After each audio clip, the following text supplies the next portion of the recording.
Hey James, hope you're doing well. Just wanted to quickly send over this video, just kind of going over what I'm looking for on your first week. So just open up the programming, have this video play side by side, so that way I can take a look at, or at least walk you through your first week and kind of explain some like frequently asked questions. So first and foremost, this program is written in an RPE.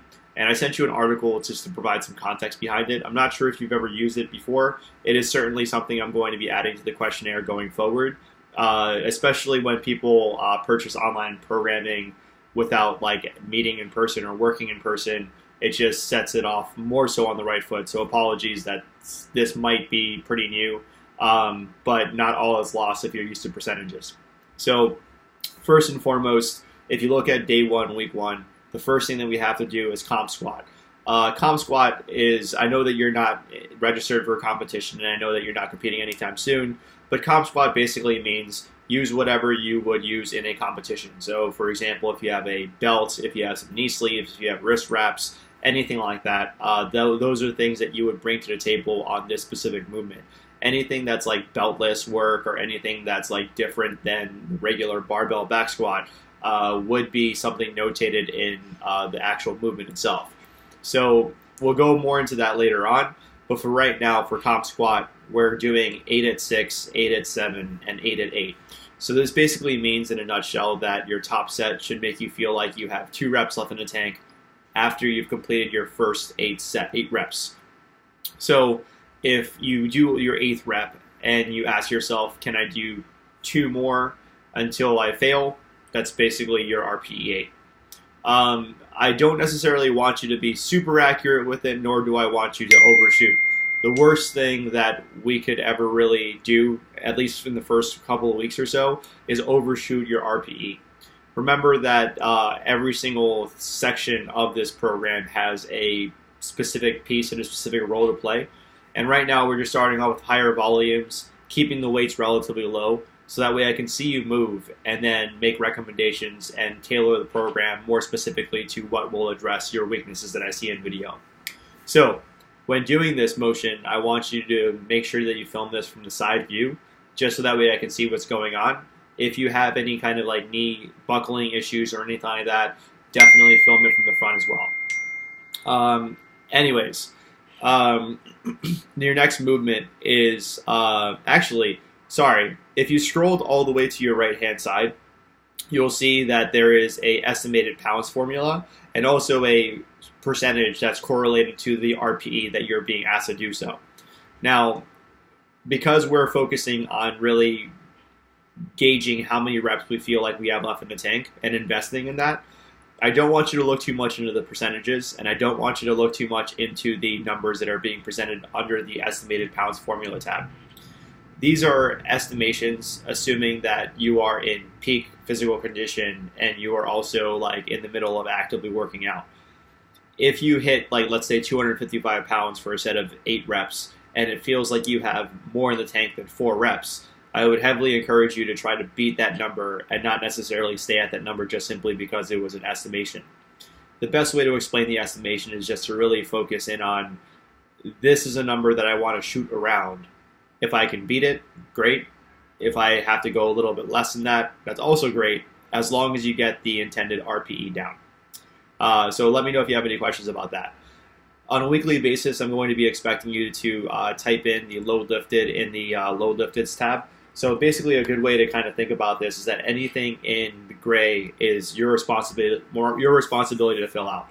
So when you send me that weekly check-in, which you should have in a template, I do expect that your load lifted portion is filled out. Notes can be left alone if you'd like to. Anything urgent should be addressed over email and not over the notes. So moving right along, comp bench. You are doing higher volumes on comp bench, so you're doing 8 at 6, 8 at 7, 8 at 8. You may notice that there's an 8 blank, 95% and percentage of previous set, and you may be wondering like, what the hell does that mean? So essentially, as you're typing in your load lifted, let's say if you hit 167 or 170 for your top set, if you type in 170, under the estimated pounds formula, it'll actually spit out exactly what you should do. I know that like sometimes the numbers will be like 161 or something like that. Try to round up. All right. So if it's like 163, go to 165.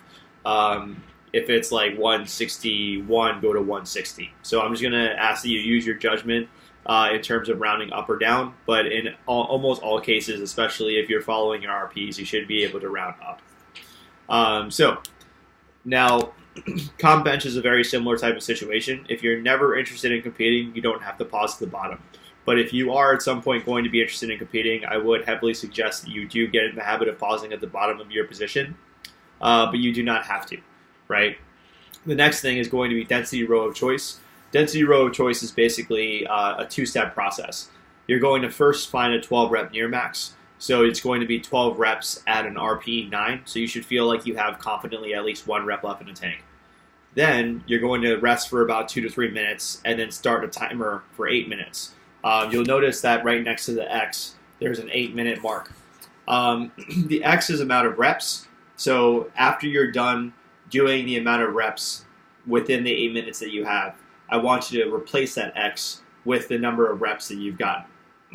The idea here is that the reps will certainly increase over time as the time itself will increase. So what we're shooting for here is about 40 to 60 reps.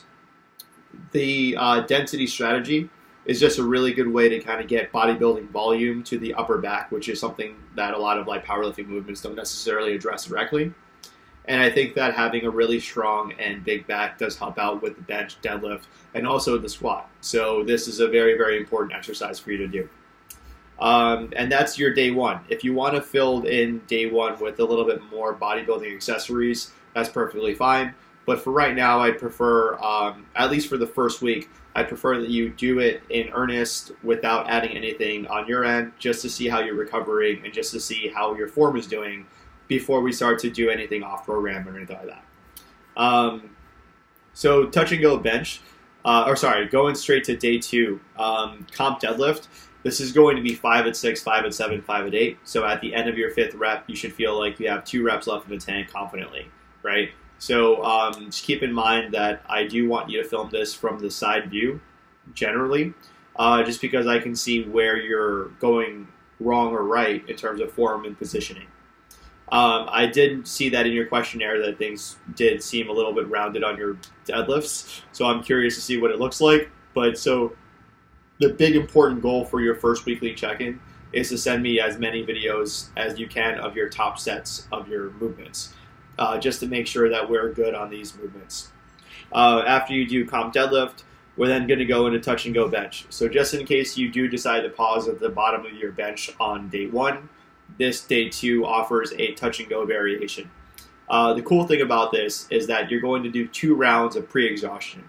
This is kind of more of a bodybuilding type of method, but I do think that hypertrophy and bodybuilding do really respond really, really well to increasing the bench press as time goes on, especially if you haven't trained it very much. So with the touch and go bench press, you're going to do 25% of your overall bench max for as many reps as you possibly can. Generally speaking, I've seen people get anywhere between 20 to 40 reps in one session. It really all depends on your personal abilities, but just keep in mind that I want you to do it 2 times. So the first time you're going to warm up to 25% of your 1 rep max in the bench press. You're going to do as many reps as you possibly can. Rest for as needed, like 3 to 5 minutes or something like that, and then do another set of max effort work. Then you're going to increase in weight and then go to 12 at 6, 12 at 7, 12 at 8. This is not indicative to how much weight you can actually move, but this is a really good opportunity for you to get some extra volume and practice in the bench press alone.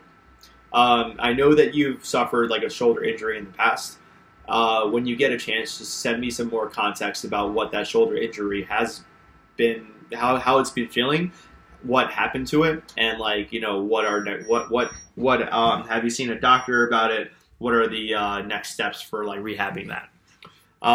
Then last but not least, you're doing glute thrusts and planks. So with glute thrusts, to be quite honest, failing at the top of the squat is actually quite rare. So I think that it's a glute hamstring type of situation. So I want to focus on glute thrusts for at least the first 4 weeks and see if we get some nice response out of strengthening your glutes and hamstrings. Depending on how you squat, if it's high bar or low bar, it will greatly dictate what specific muscles are being utilized in that approach. So glute thrusts, I would prefer that you do it with a barbell. Let me know if you have never done this before or don't know how to do it, and then I could give you some advice there, or at least like a YouTube video or something like that. Planks, 3 rounds max effort. You're basically trying to do a plank on your elbows, but instead of being straight, I want you to really focus on pulling your ribs down as hard as you possibly can. Your upper back should kind of feel a little curved, mainly to like encourage some extra work in your abs. Sorry, I'm just like trying to turn on this heater because it like got mad cold after a while. There we go. Sorry about that. So on to your day 3. We're doing 2 count pause squat. That means that you're going to come all the way down below parallel, and then you're going to pause for 2 Mississippi. So 1 Mississippi, 2 Mississippi, and then drive up as hard as you possibly can. Get me video from the side or from the front, whichever one is easiest for you, just so I can see what's going on there. I think this will also help play a big role in making sure that you're not failing out of the top of the position just because you're not going to have any momentum coming out of the hole, so you're forced to drive hard. Keep in mind that this is an accessory to your squat. So, and also keep in mind that this is a weakness correction in your squat. So a very common question that I get asked is, hey, like, you know, if I squat this much weight, how much do you think I should be able to pause squat? And the overwhelming response that I usually give people is the following. While the comp squat and the pause squat are the same in terms of the spirit of the movement, they are certainly not the same in terms of relationship. So for example, if you are going into a situation where you ride a motorcycle for 60 miles per hour, right? That's like asking that person who's riding that motorcycle, how fast do you think you can go on a bicycle? It's the same exact thing in spirit, but it's nowhere near the same thing, right? So it's one of those situations that I want to get across very early on, that you want to really focus on going by feel and not really trying to compare one movement to the other, especially because this movement is going to be less than your squat for sure, or at least should be. If you're pause squatting more than your regular comp squat, there's something else bigger at play, and there's a bigger problem at play. So next thing is going to be close grip bench press. So essentially you're going to have the webbing of your hand be on the part where the smooth and the rough portions of the barbell meet. So you're going to have your hands relatively narrow like so, and then you're going to really make sure that you pull your elbows close to your body. You should feel this predominantly in your inner chest and triceps, and this will be super, super helpful in developing your bench press while giving you relatively low amount of intensity to kind of reduce the risk of any kind of injury or anything like that, or re-injuring your shoulder. So the next thing is row of choice myo reps. So with myo reps, this is actually the cousin of density reps. Myo reps are a even more punishing kind of bodybuilding movement. So first job, 12 at 9, just like in density. And the second, you notice the X there. The X there is basically you do 3 reps immediately after you do the 12 at 9. You rest for 10 seconds, do 3 reps, rest for 10 seconds, do 3 reps until you inevitably fail. Once you fail, you're going to choose the amount of rounds that you've gotten, and then you're going to replace the rounds with that X. Pardon me.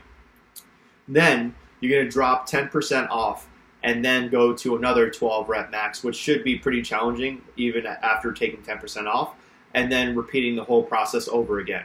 So for me, I do 12 at 9 at, let's say, like 135. I do 5 rounds of 3 reps every 10 seconds until I basically fail or come very close to it. I'll then go down to like 125 and then do 12 reps there, have that feel super challenging, and then go through 3 reps every 10 seconds until I probably fail quicker. So let me know if you have any questions about this, but I think that should be enough to get you started on the first day of doing this. So day 4, we're going to comp deadlifts. So this is going to be at least higher than your day 2. So keep in mind that the comp deadlift on day 4 should be higher than your comp deadlift on day 2. The next thing is chest flies. Chest flies, we're doing this for high volume. We do want to see if we can do the chest flies on a machine rather than on dumbbells. But you'll notice that it says 12 at 8, and then it also says another 12 at 8. This signifies that I would like you to repeat your top set over again. In the event that your top set feels like a 9 or 9.5, certainly reduce weight and don't repeat it. I'm assuming and trusting you that your first top set is going to be an accurate RPE, and then once you repeat that top set, that it should naturally elevate to an RPE 9, even though it's the same weight, just based on pre-exhaustion. Just make sure that with the chest flies, you're really ensuring that you're squeezing your chest together as hard as you possibly can when you meet the bars together. And then last but not least, you're doing triceps and curls as a superset. Triceps and curls are movement of choice. This is something that I think you can add in more than once a week. If you wanted to do it twice a week or 3 times a week, that's perfectly fine. You'll notice that there's not a day 5 here. On a formal powerlifting program, I think 4 days of working out is perfectly fine, especially given that you have like a pretty intense and manually laborious type of job. I don't want to go to 5 times per week just quite yet. I want to see I want to correct our movement pattern if there are any corrections to be made. I want to make sure that we're on the right foot regarding RPE and choosing the right weights. And also, thirdly, I just want to make sure that we establish a working relationship prior to making bigger jumps in volumes and intensities, and really kind of getting to the point where your progressions are coming regardless if you have 4 days a week or 5 days a week. So with that being said, James, let me know when you want to come in for your first working session. I'll be here this upcoming Friday from basically 10 a.m. to 1 p.m. So come on by whenever you want. And I look forward to meeting you, man. Let me know if you have any questions, and feel free to email me any questions you have prior to getting started, so that way I can get you any questions and any answers you need back, and then we'll get started hopefully by tomorrow. All right. So James, enjoy, dude. I look forward to working with you for a while. I'll see you soon. Later, man.